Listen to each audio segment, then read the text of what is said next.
Welcome back, digital watch fans, to Vintage Digital Watches and to this top 5 habits of getting the watches that you want and getting them for good deals. So I actually wanted to call it my top 5 secrets, but they're not quite secrets, except one of them I promised you that will give you a whole new perspective on finding the watches that you want, or just simply finding loads of watches for very low prices. So let's kick off the video. And the first one is search with less popular terms. And I do have a list here, but I do want to say that I've talked about this in the past, to use less popular search terms. So don't just go for Seiko Digital or Citizen Digital or Digital Watch. There are a few search terms that sellers, they're probably not aware how to list the watch, will actually look at the back of the watch or at the front and just read out text that is more apparent to them, and they will just list it like that. So I do have a list here, so I don't forget any of them. And by the way, this is the point where I tell you that secret of mine, which is actually a search term, and I'll tell you where to use it, and that will open up a whole new treasure trove of watches for you. Okay, so here goes the search terms that I use, and I use these on eBay and also on Yahoo Auction Japan. So they are Crystron from Citizen Crystron, just enter Crystron. Silver Wave, Seiko made their waterproof series under the name Silver Wave for a while, so just search for Silver Wave. GN4S, that is for Citizen. GN4S, I believe is the material for the case, but that is inscribed on the back of the watch, and because it's very short, people will assume that that is the name, or that is the model of the watch, so they will just say Citizen from GN4S. The other one is Seiko LC. So Seiko LCD and Seiko Digital, yeah, loads of results, but if you use Seiko LC, you will get those really early ones. Same for Citizen and yeah, Citizen LC. Now, here is the secret. You have to use it on Yahoo Auction Japan, and for some reason, I don't know if Japanese use this term just to describe something that is for fix or not working, or if it's the translation between Yahoo Auction Japan and the buy and sell websites in Japan. But if you use on Yahoo Auction Japan the term junk, yes, junk, like Seiko junk, Citizen junk, or just digital watch junk, you will usually get lots of digital watches, and I mean lots, more watches in the same listing, or you will get a single watch that the seller feels that it's something that is not working anymore, can be fixed, sold for parts. So do use this. If you go and enter right now in Yahoo Auction Japan and type junk, you will be amazed.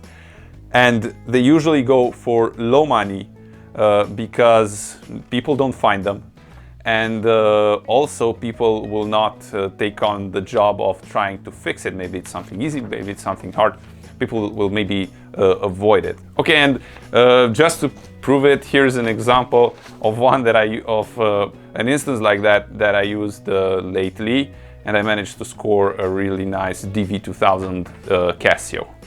Yes, and as you can see, I won it in for the staggering price of, that's the equivalent of $12, and we do have this DV2000 right in there. So yeah, because of that. The next one is look at sellers' other listings. So usually when we search for watches online, we get with a list, and scrolling through that list, you will see watches that either you already own or watches that you don't want. But if they run for a good price, do check that seller's other listings. Maybe he has some watches that you are searching for. Maybe he has watches that you're not quite after, but would enjoy to have one for a low price. So don't skip over if you see a nice digital watch that goes for low money. Just check out what else he has to sell. Number 3 is have a daily maximum 10-minute search routine. Not all websites have the nice feature like eBay has, with favorite search terms or a wall where they can surface things that you are interested of. and so on. So some websites, they just offer you the opportunity to do search and have a watch list. And Yahoo Auction Japan, which I'm a huge advocate of, is like this. So they don't have saved search functionality, which is why it's good for you to supplement that. So here's what I do. I have a specific routine daily. It takes me about 5 minutes. I have a few websites. I know what search terms to enter. It's quick, easy, something cyclical. For example, I got this guy, the Citizen Voice Master. This is a super rare watch. It took me 2 years of looking on Yahoo Auction Japan with the search term Citizen VX2. Nothing ever turns up for Citizen VX2, and it can be really demoralizing if you search for, I don't know, a few days and nothing turns up. You will say, oh, forget it, this will never show up. But it will. In a couple of years, it will. Trust me.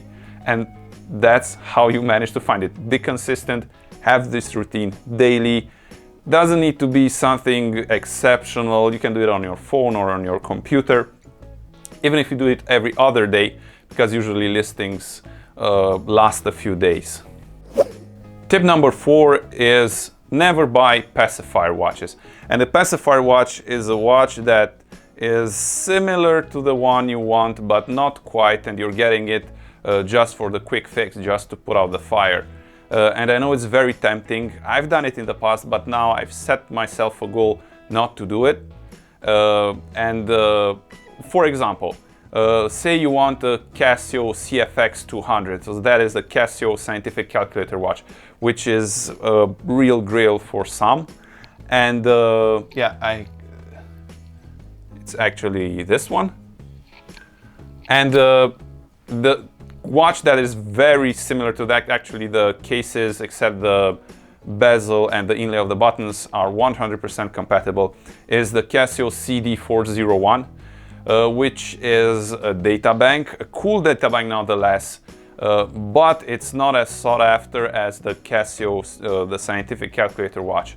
So getting one of those is a quick fix, and the CD401 doesn't go for easy money either, but it's certainly less expensive than the CFX 200. Your lust won't go away. You will put out that fire for a few weeks, a month, and then you will have something to sell. Okay, and the final tip is keep a full watch list. Even if you don't buy the watches, having a full watch list will keep you up to speed on prices and trends. It will keep you up to speed on availability of the watches, and it will generally educate you about the hobby. I usually keep about 10 to 15 watches in my watch list always, and it's continuously replenished. Sometimes I even attend the last 1 minute of the auction to see how bidding goes, and depending on that will help me strategize next time I really want to bid. So that is my top 5 habits. Let me know if you have a habit that has worked for you over the years, and of course, if you are willing to share it, leave it in the comments below. Thanks for watching this video. Do hit the subscribe button because I try to release as often as I can, not too much lately, but yeah, as often as I can. Digital watch related videos like this, reviews, collection roundups, also fixes. Thanks for watching, and I'll see you on the next one. Bye.